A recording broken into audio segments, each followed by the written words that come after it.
ডন স্বীকারোক্তিমূলক জবানবন্দি মতে লক্ষ টাকার বিনিময়ে ডনকে তারা ঠিক করেছিল তাকে হত্যা করার জন্য।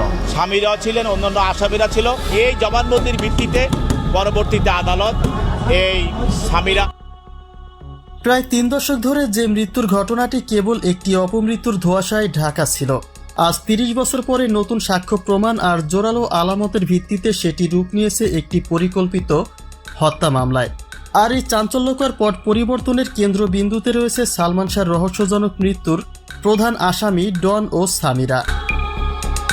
দীর্ঘ ২৯ বছর পরে ডনের গ্রেপ্তারের মধ্য দিয়ে উন্মোচিত হতে শুরু করেছে সেই পুরনো পাপাচার ও পরকীয়ার ভয়ঙ্কর গল্প, যার নির্মম বলি হতে হয়েছিল বাংলা চলচ্চিত্রের এই অমর নায়ককে।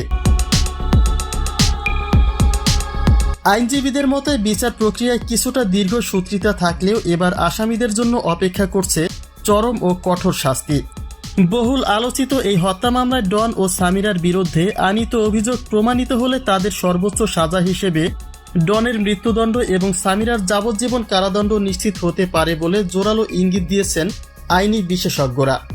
যদিও প্রধান আসামি সামিরা এখনও আইন প্রয়োগকারী সংস্থার চোখ ফাঁকি দিয়ে পালিয়ে বেড়াচ্ছেন, তবুও ন্যায় বিচার প্রতিষ্ঠার এই অন্তিম মুহূর্তে ঘাতকদের পার পাওয়ার আর কোনো সুযোগ নেই।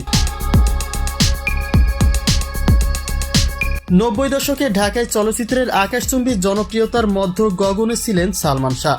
হঠাৎ করে ১৯৯৬ সালের ৬ সেপ্টেম্বর তার রহস্যজনক মৃত্যু পুরো দেশকে স্তব্ধ করে দিয়েছিল।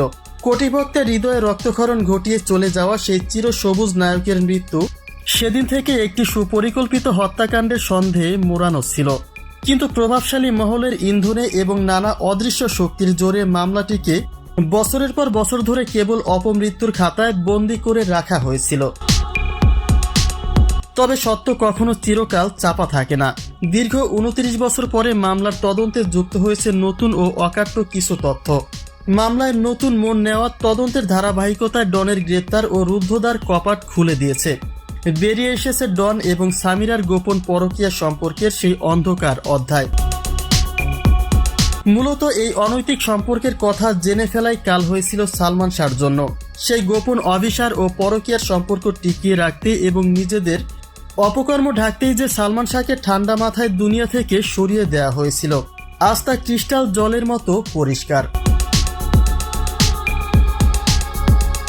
বর্তমানে আইন ও আদালতের বারান্দায় নতুন করে শুরু হয়েছে সেই পুরনো হিসেব মেটানোর পালা। পালিয়ে থাকা সামিরাকে আইনের আওতায় আনতে দেশজুড়ে চলছে জোর প্রচেষ্টা। ভক্তদের একটাই চাওয়া যে অমর নায়ককে নির্মমভাবে কেড়ে নেওয়া হয়েছে, দীর্ঘ ৩০ বছর পরে হলেও যেন তার আত্মা শান্তি পায় এই ঘাতকদের সর্বোচ্চ শাস্তির মধ্য দিয়ে। ডনের ফাঁসি এবং সামিরার যাবজ্জীবনের এই রায় কেবল আইনি জয় নয়, এটি হবে সত্য ও ন্যায়ের এক অনন্য ঐতিহাসিক বিজয়।